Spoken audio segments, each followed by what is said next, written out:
araw mga kababayan, tayo magluluto ng ginataang tilapia with pichay. Ito po ang ating mga sangkap. Meron po tayong pichay.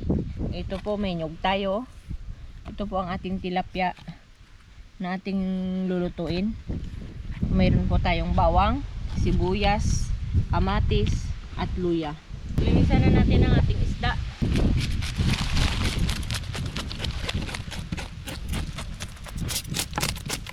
Tanggalan natin ang hasang.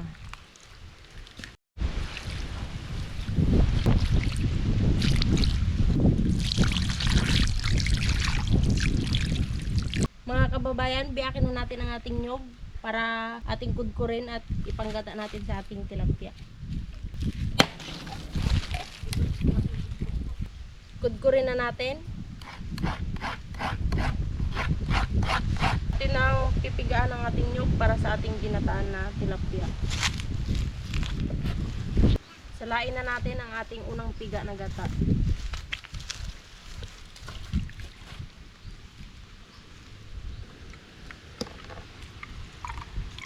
Ito na ang pangalawang piga para sa ating pampaluto sa ating ginataan na tilapia. Ito po ang ating pangalawang gata.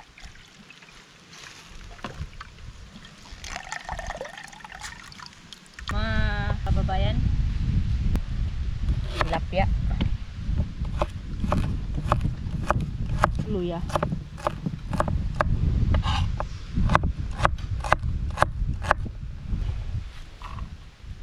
sibuyas,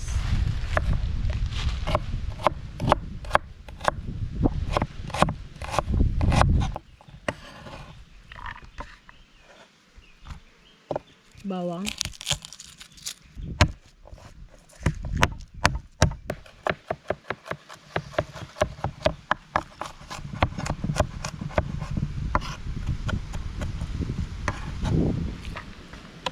kamatis,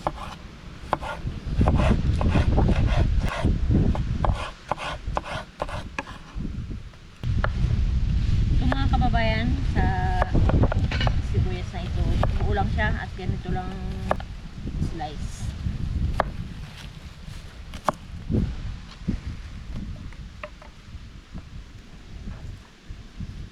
Ng ating sili.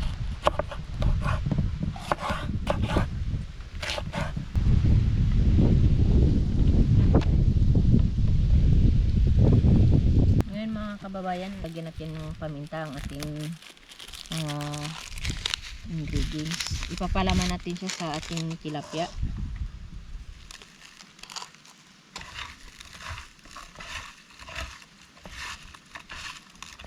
Yan yung mga kababayan.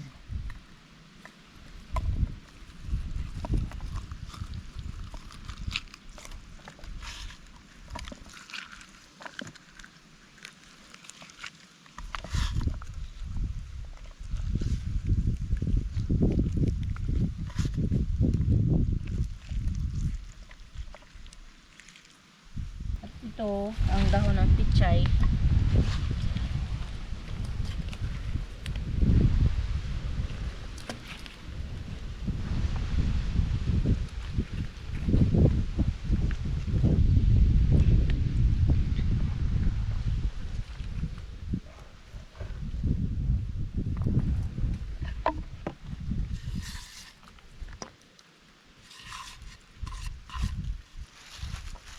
Yan, ito lang yung mga kababayan, ating sibuyas.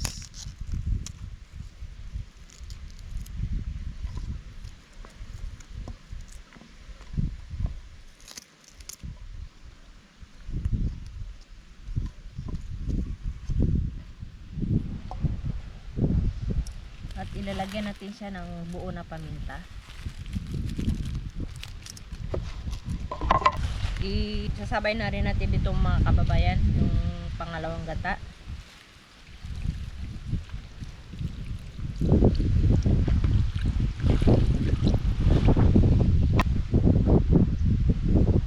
Isa lang na natin mga kababayan ang ating ginataang tilapia.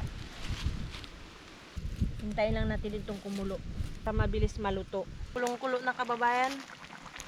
Antayin lang natin itong matuyo para ilagay natin ang ating unang piga na gata.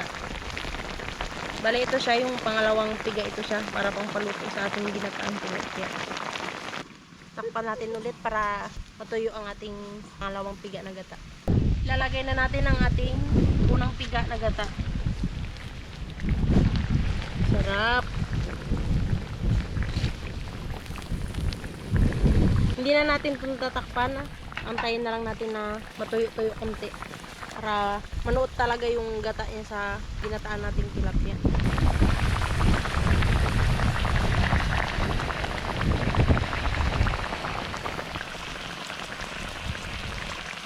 Ilagay na natin ang ating pichay para tikman na natin. Tikman na natin mga kababayan ating ginataang tilapia.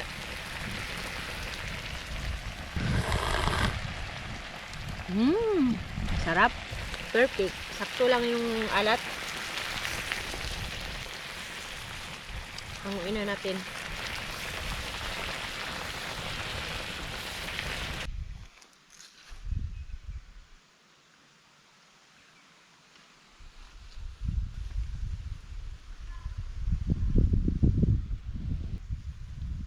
Kain na tayo mga kababayan.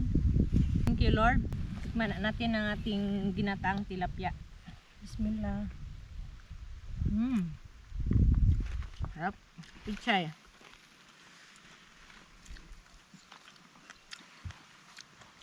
Sili. Lasang lasa talaga yung gata. Hindi tinipid sa gata. Sarap. Yung lasa niya talagang kasi yung ginawa natin, yung ibang ingredients natin nilagay natin sa loob. Kaya malasa talaga.